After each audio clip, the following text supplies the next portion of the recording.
In response to COVID-19 to help communities get through this crisis, Congress has approved $2 trillion of relief, known as the CARES Act. And today we're going to be talking about it with Congressman Scott Peters, who represents the 52nd District, which includes Poway, Coronado, and San Diego. Thank you so much, Congressman, for being available today to talk about this and really what it means to our community. My pleasure, Wendy. Thank you for having me. So this act, it's over 800 pages long, so I know it's detailed. Tell us really what the CARES Act is and how it helps all of us. So, we're facing two big crises right now. One is a health crisis, and one is the economic crisis that follows on from it. So the CARES Act addresses both. It dedicates about $100 billion to help our healthcare system, which is really going to be burdened by having to deal with this, from things like providing masks and ventilators and equipment to providing testing, because we know the country's behind in having tests available. A lot of the tests take too long to run. We're going to try to develop treatments.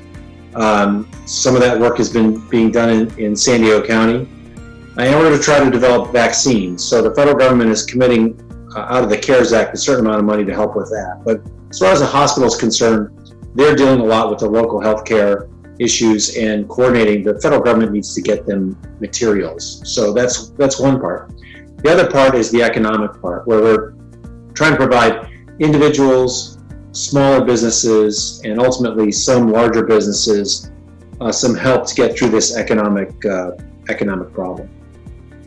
So can you take us through and walk us through the benefits available for each of those individuals, workers, and businesses? Sure. First, there's first thing for individuals is direct payments. So if you in 2018 or 2019 on your tax return had adjusted gross income of $75,000 or less as an individual, you'll get a payment of $1,200 directly to your bank account, assuming you have direct deposit with the IRS. Your spouse would get the same amount, and you get $500 for each child. You'll still get a payment if your income goes up to $100,000, but it tapers off a little bit, and you don't get direct payments above $100,000. Those are supposed to go out at the beginning of the week of April 13th. So if they don't, I'm sure we'll start to hear about that. But we think that that's taken care of. Second, we want to make sure that if you have a business, that you can keep your people on the payroll. So there's two kinds of loans we're providing at very, very generous terms. One is an emergency loan through the Small Business Association. Some people are familiar with that.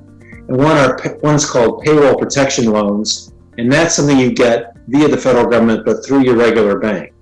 So if you have a business, you have fewer than 500 employees, and you want to keep your employees on, we hope you reach out to the bank and talk to them about the Paycheck Protection Program. And remember too that if you keep your employees on the payroll for a certain amount of time, the loan is actually forgiven. It becomes a grant. So that's a real bonus for business continuity. Finally, we know that everyone can't stay on the payroll. We know that there's some businesses, like the person who cuts my hair, for instance, who's an independent sole proprietor.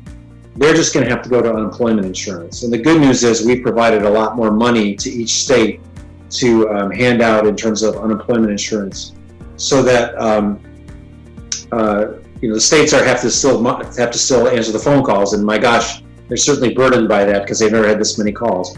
But the money will be there from the federal government to make sure that people can get through this.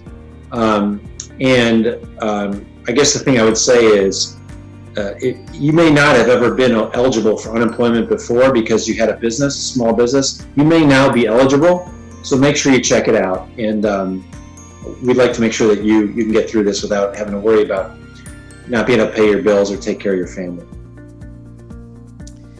Wow, that's a lot of benefits, a lot of actions been taken, so much information.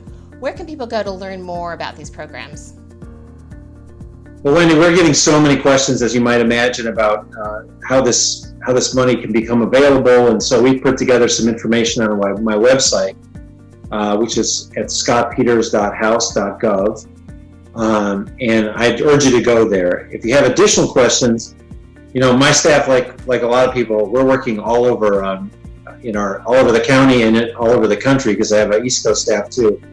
We're all working remotely, but our main job is to connect San Diegans and Powegians and Coronadans with this support that the federal government has out there. So if the website's not clear, we urge you to call our office, 858-455-5550, and we'll try to follow up on any questions you have. But start with the website, because as you can imagine, the volume of phone calls has kept us from always getting back to you by the next business day, which is our standard rule.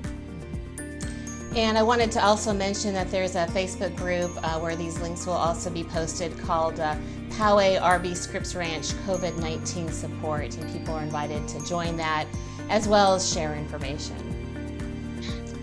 On a personal note, how is everything going with quarantine with you and your family?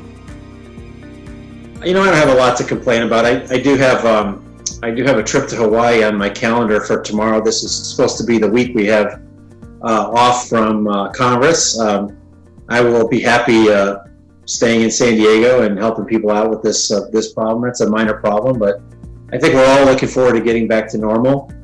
I don't have a lot scheduled, but it seems like we get a lot of incoming about what we've done so far, how people can get resources, and when we've missed things. We've heard from a few people that maybe businesses just above 500 employees, or maybe some of the C6 other organizations that our employers need to be covered. But that's kind of what I'm doing. I'm hanging out at home. I get on a lot of conference calls, and I'm trying to take walks during the conference calls. So if you see me with a pair of headphones in, it's usually listening to conversations in Washington, D.C. But San Diego County is not a bad place to be stuck, and it's good to be back with the people who are trying to serve. And here's a fun question for you. Is there any particular habit or activity that you've started during this time that you plan to continue when the quarantine is over? I have bought a ukulele. I'm going to learn some songs on the ukulele. I don't know if I'll stick with that. I'm practicing my Spanish, but the main difference is I'm cooking for myself.